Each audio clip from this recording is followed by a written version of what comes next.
pujian dan penyembahan yang kami naikkan sore hari ini, biar itu menjadi dupa yang berbau harum di hadapan Tuhan.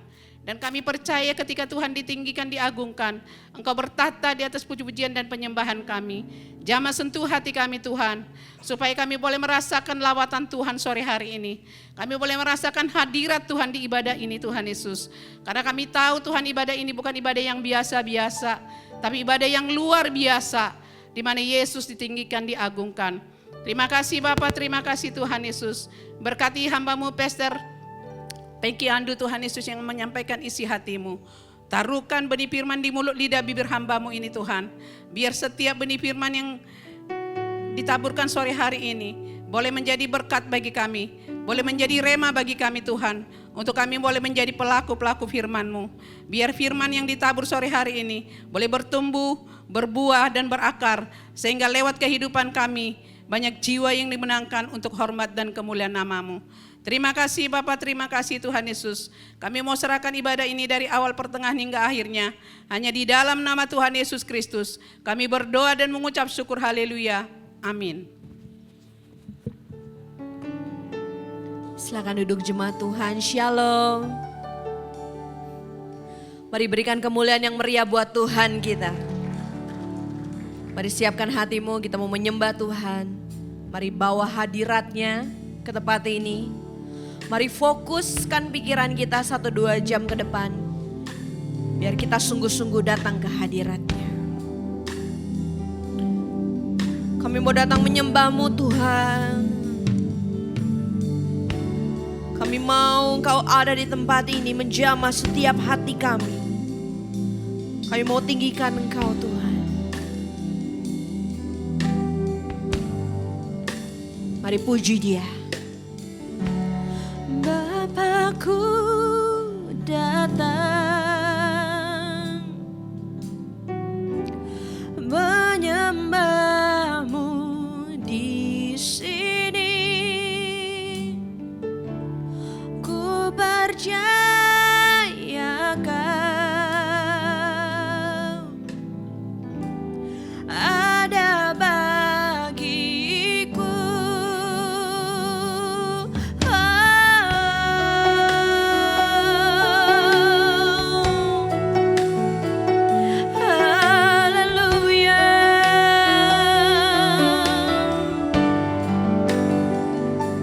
Katakan sekali lagi.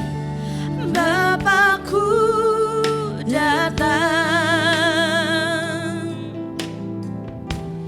menyembah-Mu di sini. Ku percaya Kau ada bagiku. Tak usah ku takut, tak usah ku takut, sebab Kau sertaku. Tak usah ku bimbang, Kau di dalamku. Tak usah ku cemas, Kau penghiburku. Saat ku lemah, Kau kuatku.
takut, tak usah ku takut, sebab Kau sertaku.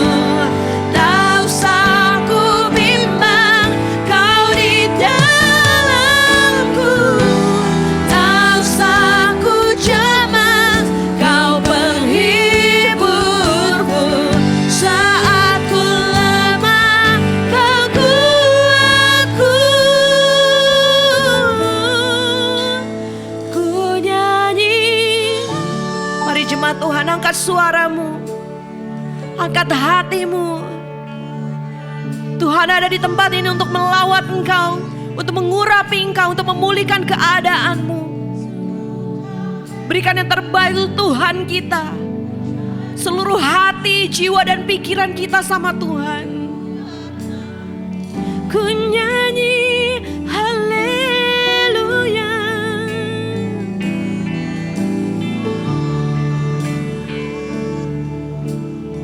Ku nyanyi haleluya. Oh, sungguh Kau hebat, ajaib perkasa perbuatanmu.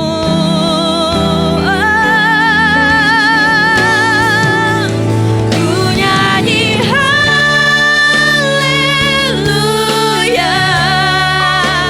Ku nyanyi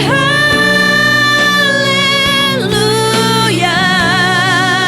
Sungguh Kau hebat, ajaib perkasa perbuatanmu.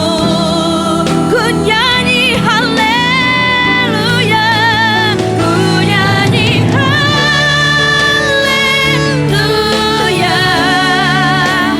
Ku nyanyi haleluya. Sungguh Kau hebat, ajaib perkasa perbuatanmu. Di hidupku, haleluya. Kami tinggikan Engkau, kami agungkan Engkau Tuhan untuk selama-lamanya. Pujian dan hormat hanya bagi-Mu Tuhan. Oh haleluya. Syukur bagi-Mu Tuhan. Terima kasih buat segala kebaikan Tuhan, buat segala kemurahan-Mu. Haleluya. Mari mengucap syukur, mari mengucap syukur. Katakan terima kasih Tuhan. Kau sungguh baik, Kau sungguh baik, Kau teramat baik dalam hidup kami Tuhan. Segala hal sudah Tuhan persiapkan untuk hidup kami. Segala rancangan, segala rencana yang indah sudah Tuhan siapkan. Segala yang terjadi dalam setiap kehidupan kita sudah Tuhan atur. Haleluya.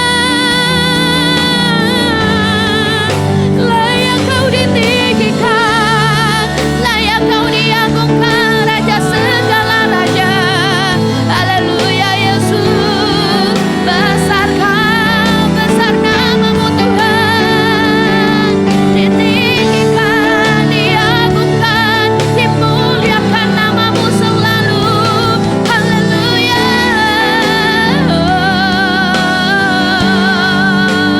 Haleluya. Inilah penyembahan kami Tuhan, inilah penghormatan kami kepadamu, Allah yang hidup, Allah yang berkuasa, Allah yang mulia. Haleluya Yesus. Haleluya. Haleluya. Haleluya Tuhan. Besarlah Kau untuk selama-lamanya. Haleluya. Tidak ada satu kata pun yang mampu menggambarkan kebaikan Tuhan.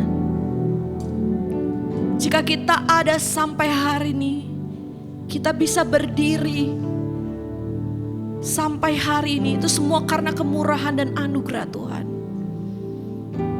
Layaklah kita ambil waktu sejenak ini untuk sungguh-sungguh datang ke hadirat-Nya. Meninggikan Dia, memuliakan Dia. Satu-satunya Tuhan yang hidup.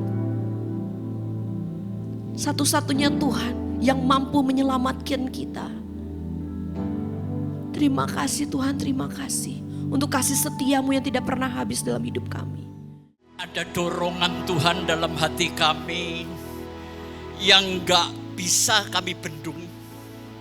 Yaitu mendengarkan firman-Mu. Karena di dunia itu memang gak ada Tuhan. Apa yang berasal dari Tuhan membuat hati kami damai, sejuk dan tenang. Suarakan Tuhan apa yang menjadi kehendak-Mu. Dan biarlah Roh Kudus yang menyampaikan di dalam kedalaman pikiran, jiwa, dan roh kami. Tapi sebelum kami mendengarkan firman-Mu, kami enggak lupa untuk mengatakan terima kasih. Untuk rezeki, untuk kesehatan, untuk orang tua, untuk anak, cucu, menantu, dan keluarga.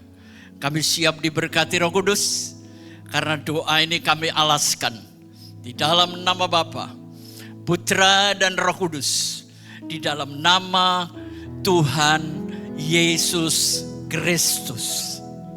Amin. Silakan duduk. Saudara, beberapa hari yang lalu saya mengendarai mobil dari Darmo Permai menuju Sidoarjo. Saat itu tol itu sepi, saudara. Dan saya memang kalau naik mobil nggak bisa pelan, walaupun usia saya hampir 80, pokoknya nggak bisa pelan aja. Tapi semakin saya gas, mobil ini kok terasa berat ya. Saya gas lagi, tetap agak berat. Akhirnya saya takut. Saya menepi, saya berhenti, saudara. Saya periksa ada apa ini. Yang nggak ketemu, akhirnya saya masuk kembali. Begitu masuk, saya baru tahu handrem saya itu enggak lost total, saudara. Ada sisa sedikit. Indikatornya itu enggak nyala. Setelah saya tahu, saya benerin, lancar, enak, saudara. Seringkali kehidupan ini sudah saya gas, ngotot, kerja keras, macam-macam, tapi tetap berat. Saudara pernah ngalamin enggak? Pernah kan ya? Kerja oke, semuanya oke, ekonomi seret-seret terus. Ternyata enggak ada yang salah di luar sana, yang salah di dalam kedalaman diri. Ya, mungkin belief yang salah. Karena itu lewat peristiwa itu saya menyimpulkan 3 hal. Kita buka potensi kita atasi rintangan, dan kita melakukan pencapaian tujuan. Banyak orang Kristen kalau cerita sama saya, Om, salib saya berat Om. Sekarang gini, dengarkan pengertian ini. Yesus itu pikul salib dari mana ke mana? Ada yang tahu? Yesus pikul salib dari mana, berakhir di mana? Dari istana Pontius Pilatus dan berakhir di Golgota. Yesus enggak pernah mikul salib, muter Palestina, masuk Kanaan, kembali ke Yerusalem, terus mampir Mojokerto, enggak pernah. Setiap salib punya jarak tersendiri. Jadi kalau saudara mikul salib kagak berhenti-berhenti, Anda kurang mengerti tentang pengertian salib. Salahnya di mana? Anda rela pikul salib, tapi Anda gak pernah berani untuk disalibkan. Setuju? Kalau Anda sudah pikul salib, berani komitmen, saya siap disalibkan di garis akhir Tuhan. Jadi gak ada orang pikul salib itu bertahun-tahun, gak ada pengertiannya. Yesus itu dari istana Pontius Pilatus berhenti di Golgota, disalibkan, mati dan bangkit. Setiap case persoalan, setiap kasus persoalan punya jarak, saudara. punya waktu. Tuhan kadang-kadang membiarkan saya lapar, tapi Tuhan tidak pernah membuat saya kelaparan. Tuhan kadang-kadang membiarkan saya sakit, tapi Tuhan tidak pernah membuat saya sakit dalam kesakitan. Amin. Tuhan saya itu mampu dan mau untuk menyelesaikan persoalan saya. Nah baik saudara, hari ini kita akan belajar sesuatu yang baru. Kita bangkit berdiri ya. Tolong Yohana. Terambil dari Kisah Rasul 3 ayat 1 sampai 8. Pada suatu hari menjelang waktu sembahyang, yaitu pukul 3 petang, naiklah Petrus dan Yohanes ke bait Allah. Di situ ada seorang laki-laki yang lumpuh sejak lahirnya, sehingga ia harus diusung. Tiap-tiap hari orang itu diletakkan dekat pintu gerbang bait Allah yang bernama Gerbang Indah untuk meminta sedekah kepada orang yang masuk ke dalam bait Allah. Ketika orang itu melihat bahwa Petrus dan Yohanes hendak masuk ke bait Allah, ia meminta sedekah. Mereka menatap dia dan Petrus berkata, "Lihatlah kepada kami." Lalu orang itu menatap mereka dengan harapan akan mendapat sesuatu dari mereka. Tetapi Petrus berkata, "Emas dan perak tidak ada padaku, tetapi apa yang kupunyai kuberikan kepadamu. Demi nama Yesus Kristus, orang Nazaret itu, berjalanlah." Lalu ia memegang tangan kanan orang itu dan membantu dia berdiri. Seketika itu juga kuatlah kaki dan mata kaki orang itu. Yang terakhir, ia melonjak berdiri lalu berjalan kian kemari dan mengikuti mereka ke dalam bait Allah. Berjalan dan melompat-lompat serta memuji Allah. Amin. Silakan duduk. Ya. Baik. Supaya cepat ya. Saya tahu kok saudara itu mempertahankan fisik Anda, saya ngerti. Jadi saya nggak boleh khotbah lama-lama, yang penting nangkep. Oke, setuju? Baik, saya akan mulai. Pada suatu hari. Kapan itu? Nggak tahu, saudara. Tapi saya selalu hati-hati di dalam menjalani hidup saya. Karena suatu hari itu ada banyak peristiwa yang bisa meleburkan saya, melewati saya, bahkan bisa menghancurkan hidup saya. Karena itu kalau hari ini keadaanmu baik-baik, tetaplah waspada. Amin. Satu hari saya nggak tahu, bisa hari ini, malam nanti, besok. Menjelang waktu sembahyang. Saudara, apa arti kata menjelang? Menjelang azan maghrib. Artinya beberapa saat sebelum azan maghrib. Yaitu pukul 3 petang, kayak jam ini saudara, pukul 3. Ya. Naiklah Petrus dan Yohanes ke bait Allah. Jadi di sini saya ingin katakan, Petrus dan Yohanes itu orang yang disiplin. Saya mau tanya, saudara setiap hari berdoa? Benar? Ya. Saudara punya jam doa enggak? Ini kesalahan Anda. Kita itu harus disiplin. Jam doamu jam berapa, bro? Pak Bengki punya jam doa, saya punya. Muka saya ini kan bukan muka orang suka berdoa, muka sekuler, muka humanisme. Tapi hari ini saya mau kasih tahu Anda. Antara 1:30 sampai jam 3 pagi, setiap hari sudah bertahun-tahun saya berdoa dan itu jam doa saya. Tuhan tahu, antara 1:30 sampai jam 3, Pengki pasti gampang saya temui. buat Tuhan mudah menemui Anda. Amin. Mulai hari ini janji, bikin jam doa. Pak Pengki doanya 1:30 sampai jam 3. Ya enggak gitu, Rek. Saya paling doa 10 menit kok, selesai. Pak Pengki enggak ngantuk. Oh, sering saya ngantuk, Bu. Karena saya punya disiplin, jam 11 setelah saya main-main sama cucu, sama anak atau saya jalan, jam 11 saya mulai pegang buku. Sampai jam 3, itu enggak pernah saya ampuni, Bu. Kira-kira 1:30 itu kan ngantuk-ngantuknya orang kan. Begitu ngantuk, saya keluar saudara. Mulai saya setel musik rock yang medium sedikit. Supaya melek, gedebuk gitu. Saya harus punya cara untuk membuat saya melek. Bahkan kalau sudah ngantuk saya nggak kuat, gila saya kumat saudara. Saya ngepel rumah jam 2 pagi. Untuk ngelawan ngantuk, bodoh amat saudara. Baru saya berdoa, entar 3:30 saya tidur.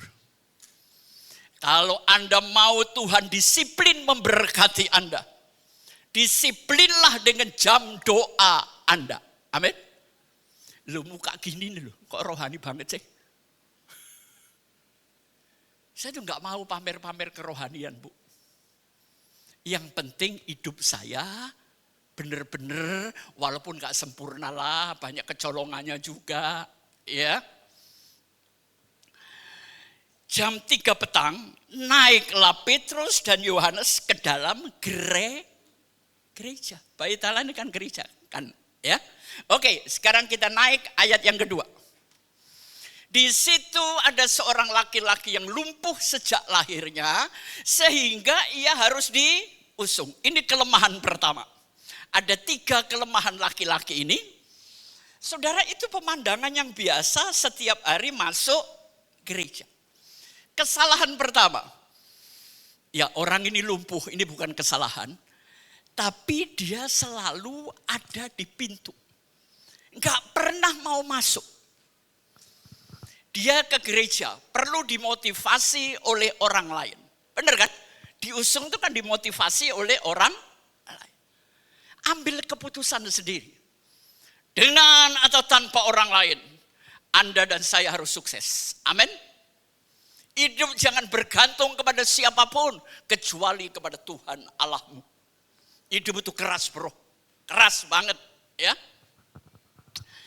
Dia sebetulnya tinggal melangkah kok, tapi dia nggak pernah masuk. Kenapa? Karena dia punya tujuan yang salah. Tujuannya apa? Diletakkan dekat pintu gerbang yang bernama gerbang indah, bukan untuk berdoa, bukan untuk minta ampun, tapi minta sedekah kepada orang yang masuk gereja. Ini fatal banget. Bukan meminta kepada Tuhan, tapi mengharapkan kepada manusia. Yesus tidak pernah mempercayakan dirinya kepada sesama manusia. Manusia bisa mengecewakan Anda, tapi Tuhan Allah tidak pernah akan bisa. Amin. Oke, kita naik lagi. Ayat yang ketiga. Ketika orang itu melihat Petrus, bahwa Petrus dan Yohanes hendak masuk ke bait Allah, ia meminta sedekah. Orang ini menganggap semua orang yang ada di gereja sama. Saya ingin siang ini Anda adalah orang yang berbeda. Amin. Jadilah orang-orang yang tidak tergantikan. Bayangin kalau Anda nggak masuk, Anda bagian accounting ya. Terus bosnya kepepet, dia panggil office boy. Office boy, tolong selesaikan accounting ini. Ternyata bisa. Dan saudara itu siapa? Kalau Anda bekerja di satu perusahaan, kalau Anda nggak ada, perusahaan itu goyang. Amin. Itu baru namanya keren. Bro. Saudara ada, nggak ada, sami mawon. Lah buat apa Anda dibayar? Hidup itu harus punya kelebihan. Hidup itu harus punya keistimewaan. Dan yang paling puncak, jangan seorang pun bisa menggantikan Anda. Bisa Pak? Oh bisa. Yang penting mau kok. Kemampuan tuh kita punya, saudara. Kemampuan tuh diasah. Kemampuan itu dilatih. Enggak bisa terjadi seketika. Enggak bisa. Ya. Masuk ke bait Allah, minta sedekah. Tapi perhatikan ayat keempat. Mereka menatap dia dan Petrus berkata, lihatlah kepada kami. Ayat 5 terusin. Lalu orang itu menatap mereka dengan harapan mendapat sesuatu dari mereka. Saya enggak pernah mau sama dengan Anda, saudara. Saya adalah orang yang berbeda. Bukan narsis, bukan sombong, bukan egois. Dunia ini penuh dengan kompetisi. Dunia ini jahat dengan penjagalan-penjagalan. Jadi berlatihlah, punya kemampuan bertahan. Itu yang pertama. Dalam dunia seperti ini, kalau Anda tidak punya kemampuan bertahan, Anda akan tumbang. Kedua, punya kemampuan untuk setiap hari menjadi lebih baik.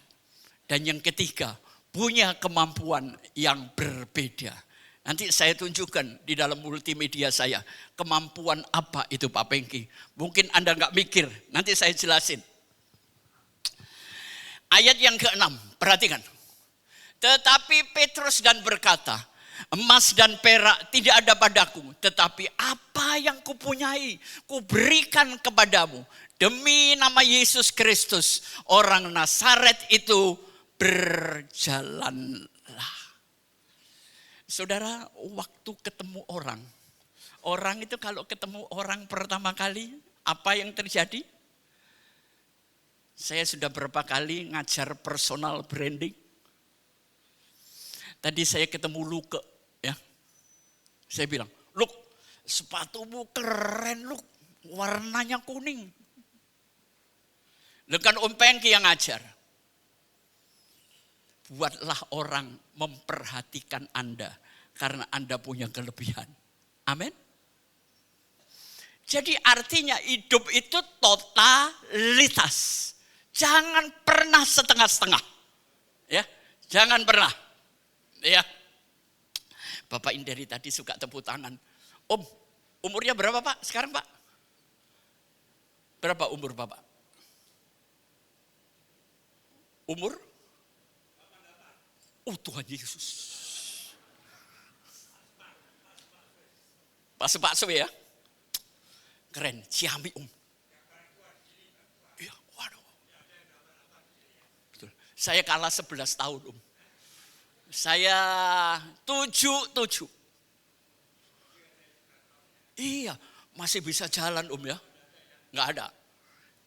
Duit kenceng enggak Om? Duit kenceng. Lui. Masih banyak ya. Nah ini, saya mau tua kayak gini Bu. Badan sehat, lui banyak.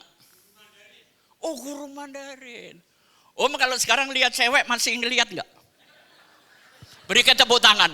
Ini mata sehat, mata jelas. Enggak salah kok gue demen laki kayak gini. Oh penyanyi. Wow. Lagu gereja bisa Om ya? Iya, nanti nyanyi ya. Saya minta nyanyi boleh? Iya, boleh. Nanti saya kasih waktu nyanyi Om. Ya. Iya, enggak usah beli panggung Om, tak kasih gratis, ntar nyanyi, oke? Ini hebat saudara. 88 masih jadi guru Mandarin, dangdut oke, joget oke. Ini yang gua mau. Jadi Petrus ingin ngomong begini, aku enggak punya kekayaan. Aku enggak punya duit, tapi aku punya Yesus. Saudara pernah lihat rumahnya Petrus? Lo belum lihat? Pergi ke Israel, bro. Saudara, sorry ya. Saya sebagai seorang pelaut atau kapten, saya sudah keliling dunia. Tapi walaupun saya ke Israel sudah 14 atau 16 kali, saya masih ingin balik ke sana, Bu. Itu negeri paling indah. Saya bisa melihat rumahnya Petrus. Saya bisa ngelihat di mana Yesus dibaringkan waktu diturunkan dari salib. Mungkin kalau saudara sekarang ke sana, ya, kalau belum dipagerin, Anda boleh masuk, boleh tidur di makam Yesus. Tapi soal nanti bangkit enggak, itu urusan ke-30, saudara. Terus saya pernah melihat di mana Yesus menjejakkan kakinya naik ke sorga. Saya berkali-kali loncat balik, saudara. Enggak pernah terus sih. Kenapa? Karena saya selalu disedot oleh gravitasi bumi. Sebetulnya kita ini ingin hidup kita melayang enak. Tapi gravitasi dosa itu terlalu kuat. Amin. Hati-hati. Ya. Jadi saudara, gini ya. Kalau saudara punya uang, jangan ke Swiss dulu, jangan ke Eropa dulu, jangan kemana-mana dulu. Percayalah sama saya. Saya sudah ngelihat semuanya. Tapi waktu saya ke Israel, gabungan antara modern, teknologi dan purba itu ada di sana. Saudara, saya enggak ke Israel, enggak. Cuman teman-teman tuh suka ikut saya. Pak Pengki kapan ke Israel? Loh kenapa? Itu kan banyak tur. Enggak, ikut Pak Pengki itu enak, santai. Banyak pendeta-pendeta kalau mimpin ke Israel, sudah capek jam 4 pagi bangun sembahyang. Ngapain kayak kurang kerjaan? Sembahyang ya di gereja, di rumahmu. Enggak usah ke Israel, saudara. Kita ke Israel bukan untuk ziarah, bukan. Untuk napak tilas, melihat sejarah Alkitab. Jadi jangan salah paham ya. Banyak teman-teman sampai di sana, di makam Yesus berdoa. Loh terus ngapain? Yesusnya sudah di sorga, kok lu sembahyang di sini? Ya enggak salah, duit-duit dia kok. Ya, tapi pengertiannya itu jangan sampai musyrik gitu loh. Ya. Kalau ikut saya itu datang mendarat di Tel Aviv berdoa. Entar hari Minggu kebaktian sekali, biasanya di Taman Getsemani. Entar pulang, ya sudah ngucap syukur, bubaran. Jangan tiap hari udah capek-capek, jam 4 pagi berdoa, jam 10 malam suruh sembahyang lagi, gila kali. Gua bayar gak pakai daun, pakai duit bro. Mau seneng-seneng, oke? Kalau saudara nanti tahun ini mau ikut, Rem mengadain. Tapi saya nggak ikut loh. Jangan sampai, ayo apa yang ikut, ayo kita ikut. Ntar saya disumpahin orang banyak. Enggak. Nah kalau saudara mau ke sana naik onta itu sakit buat laki-laki Pak. Jadi kalau mau naik onta, curi bantal hotel dulu ya. 2 biji. Taruh depan, taruh belakang. Kalau enggak, waduh keceduk. Ngeri naik Gunung Sinai. Tapi saya cerita, kamu kok bisa bahasa roh di sana, kamu ngelihat apa? Waduh Pak Pengki, setelah di sana enggak ada batas. Ada jutaan bintang yang saya lihat. Di situ saya tersungkur menangis. Indah, negeri Tuhan itu indah. Ya, selama masih ada waktu, Tuhan berkati, pergi. Siapa tahu tahun depan Israel ditutup, saudara. Yaudah saya enggak tahu loh. Ya, pergi. Pergi suami istri, keluarga. Asal jangan banyak ajak suami orang lain. Walaupun gua tutup mata juga. Iya kan? Pergi saudara. Gini, saya kasih tahu ya. Orang Indonesia tuh kalau punya duit, seneng disimpan di bank. Teman saya nunjukin, wih duitnya berapa M. Padahal cuma nangka loh.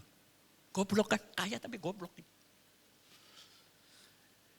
Saya belajar dari anak saya terkecil. Itu hobinya traveling, saudara. Sampai hari ini. Sampai Bhutan, Tibet, dia sudah masuk, saudara. Saya tanya, nak kenapa kamu suka begitu? Mendingan duitnya beliin mobil lagi, beliin apartemen lagi. Enggak Pak, itu fana Pak. Tapi kalau saya memiliki pengalaman, itu enggak bisa dicuri orang lain. Setuju? Ya, jangan beli baju. Sorry ngomong ya, Kalau Anda cuma makan minum keluar ke jamban, selesai. Tapi kalau pengalaman keindahan sampai kapanpun Anda tetap memiliki. Mau berangkat? Saya cuma nawarin, enggak bayarin. Mau silakan.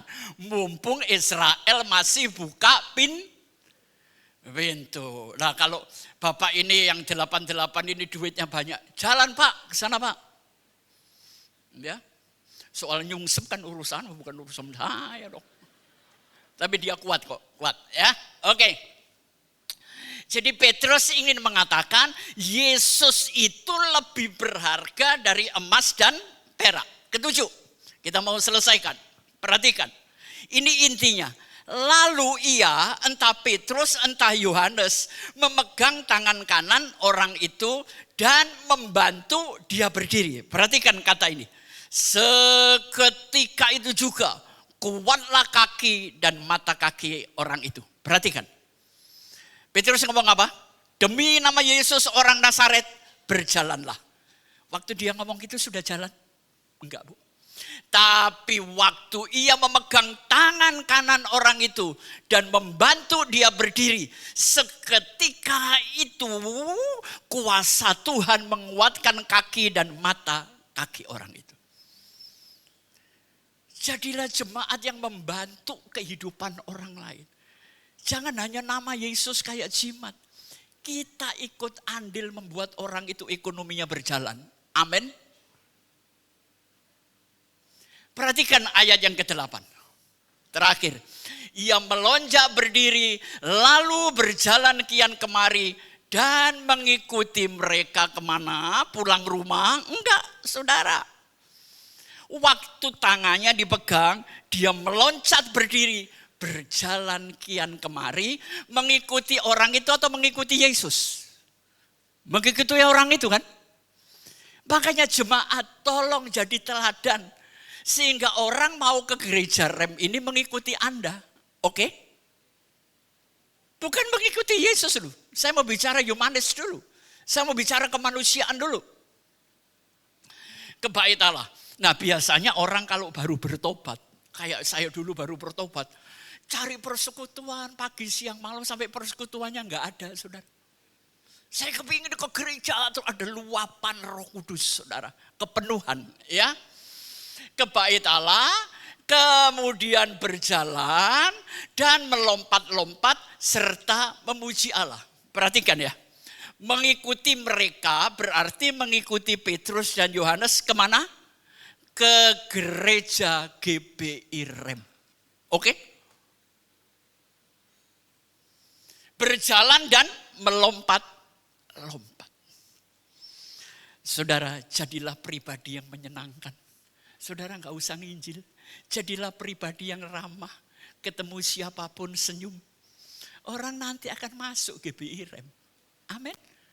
Makanya pengurus-pengurus yang banyak senyum. Amin. Jangan berdiri muka manyun kayak ketek gitu. Jangan. Oke Bu, mari Bu, silakan Bu. Ayo Bu. Ya kan? Saudara, orang itu perlu disentuh.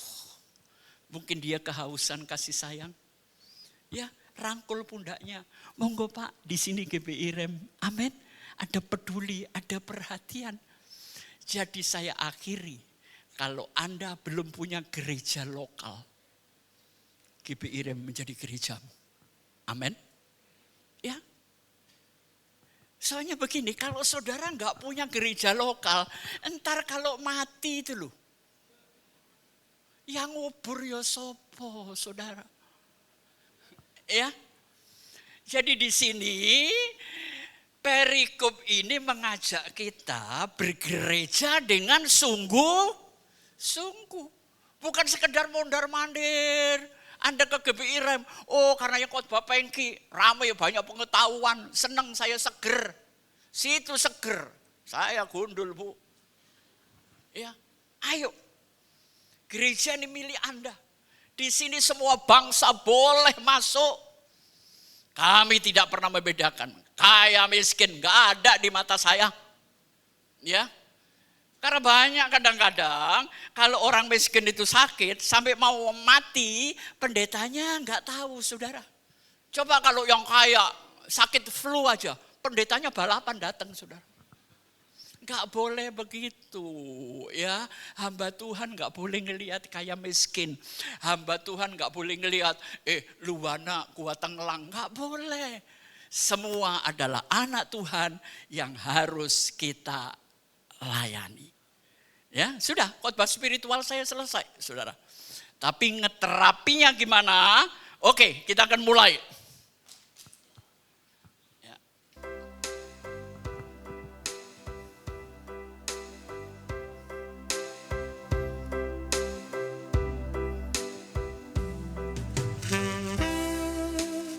Temanya adalah unlock it.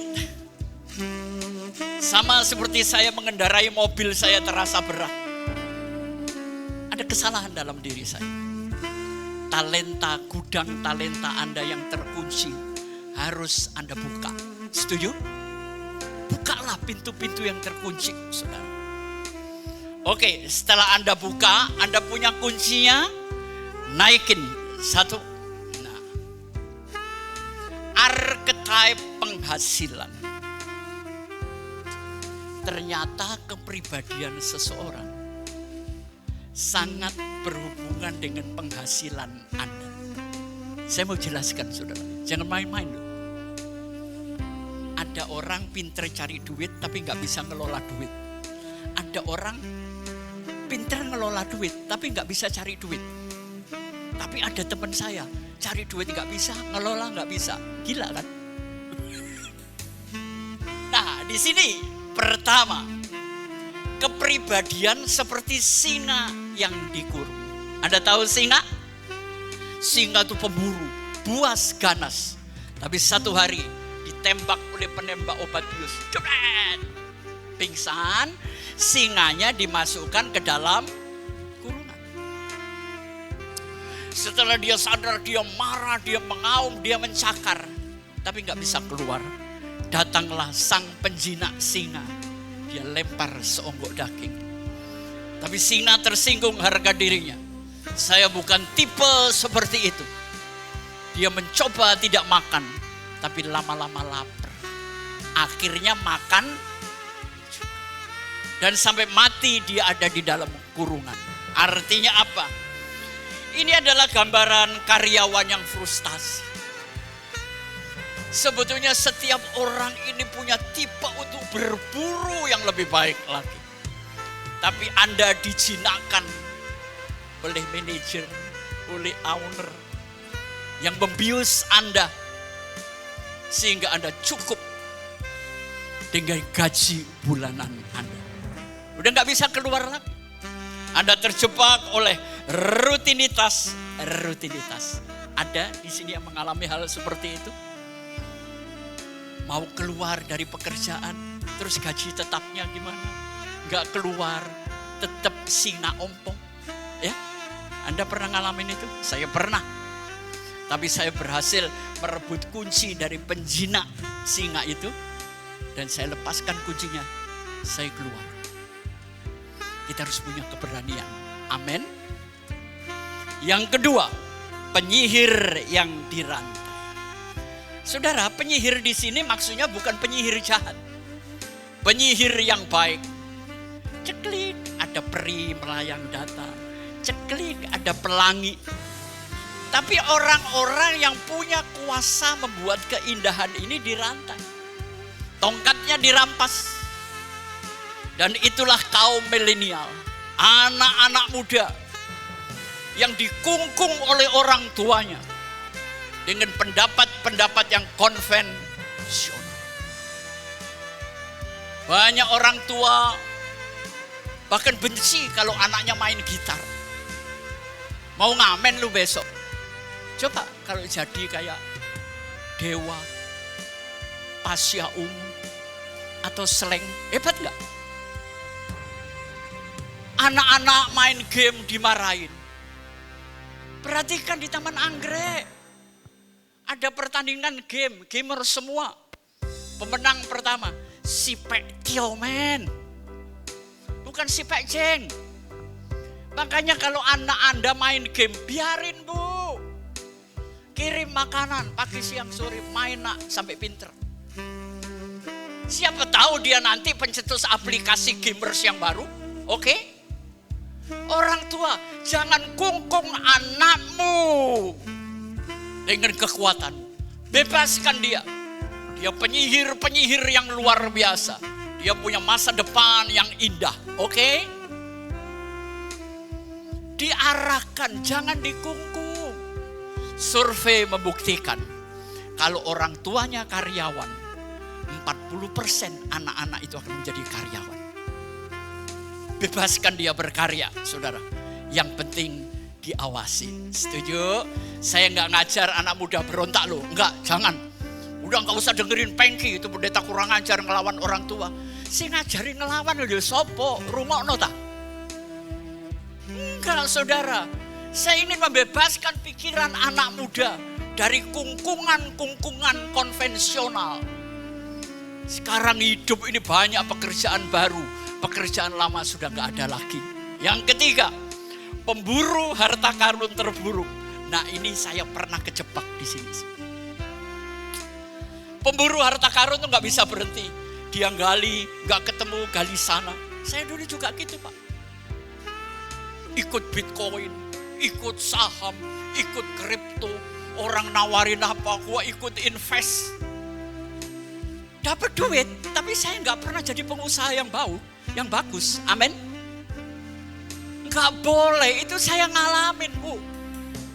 Cuma ngelihat sejengkal, gue dapat duit sejengkal. Tapi kapan saya jadi orang punya perusahaan? Sampai hari ini tetap nggak punya, Bu. Karena tipe saya pemburu harta karun. Temen nawani Kang Tau ini ikut, Kang Tau itu ikut. Dapat duit sih dapat, saudara. Tapi melelahkan. Saya nggak berani komitmen dengan satu tujuan. Ya, saya nggak berani tanamkan uang saya dengan komitmen, nggak berani. Lah kalau habis, jangan saudara lakukan seperti saya. Komitmen walaupun kecil satu, jadi gede. Amin. Ya, saya pintar dalam segala hal, tapi nggak pernah jadi gede, saudara. Ya gini-gini aja. Ya. Oke, ada 6. Kita naik lagi. Archetype penghasilan. Narapidana yang tidak bersalah. Saudara pernah dihukum gak tahu kesalahannya? Gimana saudara? Inilah anak-anak muda yang dikekang. Dia gak salah saudara. Kalau dia gak jadi orang gak salah. Tapi kalau gak ngikutin orang tua katanya salah. Ya, ambisinya dikendalikan oleh orang tua. Pernah dengar gini gak? Anak-anak muda dengerin saya. Bapakmu sering ngomong gini, papa dulu nak. Padahal gua butuh papa sekarang. Sering, anak milenial, papamu ngomong begitu? Papa dulu nak. Iya, papa zaman sepur lempung. Sekarang roket sudah ke Mars, saudara. Gak bisa kita memaksa orang untuk masa depan kita. Dia ngikuti karena takut orang tua. Tapi hidupnya gak pernah meledak, saudara. Biarin, arahkan ya, kalau perlu dibantu. Setuju? Tapi jangan pernah gak hormat sama orang tua loh. Gua gak demen. Ya. Tapi soal pekerjaan, masa depan, itu hakmu 100%. Terdampar. Saudara pernah terdampar? Orang terdampar, pertama minta tolong. Kedua bikin gubuk sendiri, cari makan sendiri, semuanya sendiri. Inilah orang-orang yang melakukan semuanya sendirian. Dia nggak pernah percaya pegawainya, dia nggak pernah percaya orang lain. Akhirnya lelah sendiri, nggak punya duit. Amin. Hidup ini perlu kolaborasi dengan orang lain, delegasikan kepada orang lain, maka semuanya akan jadi baik. Ya. Dan yang terakhir, raja yang tidak puas. Bayangin orang ambisius yang gak puas gimana saudara? Dia sudah mencapai puncak loh. Tapi dia gak pernah puas. Dengarin saya satu kalimat. Jangan cari kepuasan lewat pencapaian. Kepuasan hanya didapat kalau Anda memberikan kontribusi. Oke?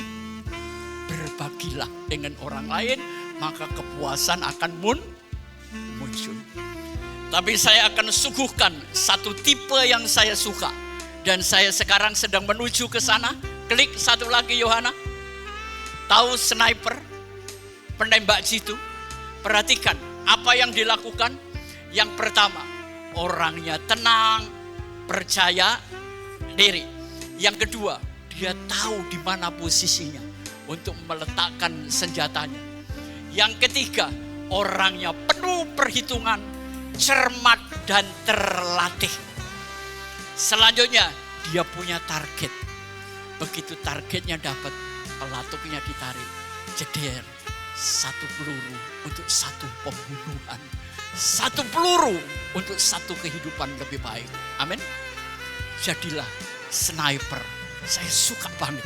Ya. Jadi kayak Vanu, kalau sudah menekuni bidang organ, jangan aneh-aneh, jangan pakai ngedrum lagi. Udah organ aja, amin. Ya, tekunin, ya. Saudara, Vanu ini kelihatannya gini ya. Anda kalau kesulitan jalan, buka aplikasi dia. Dia kerjaannya tiap hari muterin jalan-jalan di desa-desa. Jadi kalau saudara nggak mau tahu jalan tikus, ini pembuat aplikasi. Makanya mukanya muram, beledukan semua kan. Karena kan ada debu tiap hari. Tapi duitnya kenceng loh, ya kan? Saya demen anak-anak muda kayak begini ini. Herman ini pemain drum. Waduh, pemain bass. Dia hidupnya dari ngebas, Bu. Kamu ada kerjaan yang lain, Herman? Enggak ada kan? Ngebas melulu. Dia tekunin sampai jadi basser yang terkenal. Semua band, semua gereja menunggu dia kapan dia bisa main. Tekuni satu bidang dan Anda akan sukses. Amin. Dan menguasai diri. Tekun, saudara, tekun aja. Nah kalau saya tekun udah 20 tahun gak hebat-hebat, itu namanya apes. Ya, oke, naik lagi. Saudara mau tahu? Sekarang ini jangan tergila-gila jadi pengusaha. Anda kalau nggak punya DNA pengusaha, nggak usah coba-coba jadi pengusaha. Satu hal yang saya ingin katakan, banyak perusahaan-perusahaan multinasional mencari keterampilan berpendapatan tinggi. Apa misalnya? Copywriting. Dia cuma bikin kalimat-kalimat penjualan, tapi laris. Yang kedua, programming. Anak saya kedua, itu kakak suaminya, programmernya sampurna. Saudara tahu gajinya berapa? 200 juta. Nopek tio bro. Dulu ada pengurus di sini namanya Pak Wibisono. Dia sekolah perminyakan, muridnya cuma 4 waktu mahasiswa. Sekarang dia dipakai perusahaan, per bulan terima berapa? 350 juta. Carilah sekolah yang menghasilkan keterampilan berpendapatan tinggi. Nah, ini saya di sini, saudara. Public speaking. Kalau saya diundang sebagai pembicara seminar atau saya bikin seminar, saudara tahu Hermawan Kertajaya, pakar marketing, 1 jam Anda ngundang dia 40 juta. Teman baik saya. Anda boleh ngundang James Gue, Anda boleh ngundang Deddy Budiman untuk sebuah seminar. Saya dibayar per jam antara 10 sampai 20. Kerja 1 jam duit gede. Amin. Daripada Anda kerja 15 jam duit kecil. Ngapain? Perlu belajar kaya dengan pengetahuan. Jadilah public speaking. Selanjutnya ada digital marketing. ada fotografi, ada konsultan. Tapi sekarang perusahaan sedang mencari salah satu keterampilan berpendapatan tinggi, namanya apa? High ticket closing. Inilah pemasar yang jagoan, saudara. Orang cuma bisa jual kursi 1 hari 5, dia jual 500, saudara. Ini sekarang yang perusahaan lagi cari. Anak muda, mulai hari ini, jualan, amin. Jualan sambil berdoa. Jangan doa tok, Tuhan Anda jual, capek nanti. Oke, ya. Sekarang tenaga penjual yang kompeten itu dicari oleh perusahaan. Gajimu gede, komisimu. Ayo, ada pendeta ngajari cari duit kecuali pengkianmu. Gak ada orang gak doyan duit. Siapa di sini yang gak mau duit? Angkat tangan, lu gila kali. Ya, oke, naik lagi, kita mau selesai. Kita baca rame-rame. 2, 3. Produktif, hasil maksimum dalam waktu mini. Saudara ngundang MC yang terkenal. 1 jam berapa, Bu? Cuman ngoceh, fasilitas disediain. Saudara mau bekerja di bidang itu?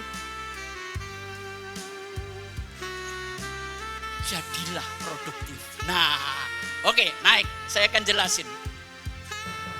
Saudara seneng gak kerja sama orang murah? Apa-apa nawar, ngeritik, nuntut. Capek gak? Capek, tapi akhirnya gak jadi beli. Anda pergi ke toko sepatu, setengah toko sudah dibongkar, akhirnya gak ada cocok. Kira-kira mau ngelempar sepatu sama orang itu gak? Nah, itu pembeli murah dan juga pribadi yang sulit. Yang ini kurang apa, jadi kritik, saudara. Tapi gak pernah memberikan solusi. Saya suka bergaul dengan orang yang berkelas. Bukan karena kelasnya, tapi pemikirannya itu enak. Sebelum dia beli mobil, dia cari dulu di internet sampai komplit. Ya, kayak Andreas ini saya tahu. Dia kalau mau beli sesuatu dicek dulu di internet. Ya, sampai internetnya jebol kadang-kadang. Baru dia ke toko, dia langsung beli. Sudah tahu speknya, saudara. Amin. Ya, tapi saya paling senang kerja sama dengan orang jet set. Saya nggak tergila-gila dengan komunitas jet set, tapi orang jet set itu semua beli pakai emosi. Itu paling enak, Bu. Oke? Ya. Karena jet set itu kalau satu beli, yang lain nggak beli, malu, saudara. Makanya jualan di kalangan jet set ini paling enak. Jual apa suamimu kamu jual juga dibeli kalau perlu. Ya, oke, naik lagi, klik. Saudara mau Anda melakukan pertumbuhan yang tinggi dalam hidup Anda? Perhatikan irisan ini. Yang pertama, Anda harus menjadi pribadi yang punya daya tarik. Sudah saya ajarin kan gimana menciptakan personal branding? Setelah pribadimu menarik, talentamu dioptimalisasi. Kembangkan terus, belajar terus. Misalnya pemain bass, gimana satu hari bass itu bunyi tanpa senar. Loh, mungkin loh, jangan main-main. Jangan ketawa. Ya, tapi lu gila, man. Yang ketiga apa? Resistensi. Selesaikan rintangan sesulit apapun. Jadi kalau 3 irisan ini Anda bisa lakukan, pertumbuhan Anda tinggi dalam segala hal. Setuju, teman-teman? Ya. Oke, kita mau selesai. Nah, seandainya saudara kerja di satu perusahaan, Anda sebagai orang pemasaran, ya. Anda diminta perusahaan per hari harus setor $100. Ada berbagai macam cara. Anda bisa cari 100 orang yang mau keluar duit $1 kan, tapi kan capek. Atau yang kedua, cari orang yang mau mengeluarkan $10, Anda cuma cari 10 orang. Atau Anda cari orang yang mau mengeluarkan duitnya $25, tinggal cari 4. Kalau $50, cari 2. Kalau orang itu mau ngeluarin $100, hari ini saya nggak capek, cari satu orang aja. Amin. Sekarang Pak Paulus nggak ada ya, kita ngobrol aja sendiri. Ngobrol, saudara mau sampaikan boleh. Sekarang di sini ada berapa ratus orang. Terus nanti kita hitung kolektenya. Enak mana? Yang hadir satu orang, tapi kasih $100.000. Ayo pilih mana? Kalau Anda sebagai gembala, ya memang sepi saudara, tapi duitnya hidup itu pilihan, nggak bisa, ya. Oke, tinggal 2 gambar lagi kita naik, klik. Ini rumusan penghasilan, saudara, ya. Nilai yang Anda berikan, gini, apa sih nilai Pak Pengki? Saudara kalau beli Coca-Cola di trotoar berapa Bu? 10.000 ya, berapa sekarang ya? Oke, 10.000. Tapi kalau Anda beli di Indomaret, lebih mahal kan? Tapi waktu Anda minum di hotel mulia, itu 1 kali duduk, 1 Coca-Cola plus cangkir, 100.000. Coca-Colanya sama, tapi nilainya beda. Anda punya kenyamanan, punya semuanya. Itu dikalikan jumlah orang yang dilayani. Ini penghasilan kita Bapak Ibu. Ya. Kalau Anda menguasai cara cari duit itu enggak sulit-sulit amat kok. Ya. Saya dulu lama juga enggak punya uang, soalnya goblok. Lantas saya enggak mau. Miskin lama-lama itu enggak enak Bapak Ibu. Kalau kaya lama itu gue mau. Kalau saudara kan enggak. Punya duit 2 bulan. Gak punya duit 2 tahun. Kan capek. Yang terakhir, kita klik lagi. Selesai kita. Perhatikan ajaran dari awal apa? Keterampilan berpendapatan tinggi. Kalau itu terukur dan jelas, dikalikan kecepatan, itu kekuatan yang luar biasa. Setuju? Ya. Sekarang saya mau tanya, siapa di sini punya keterampilan berpendapatan tinggi? Siapa? Oh Tuhan Yesus, gak ada. Saya berdoa supaya ada minggu depan ya. Ya, minggu depan. Jadi keterampilan berpendapatan tinggi yang terukur dan yang jelas sasarannya dan bertindaknya cepat, itu kekuatan yang tidak bisa diambil dalam hidup. Ya. Dan yang terakhir kita selesai, klik. Ya. Unlock it your potential bersama Tuhan Allah. Tuhan memberkati.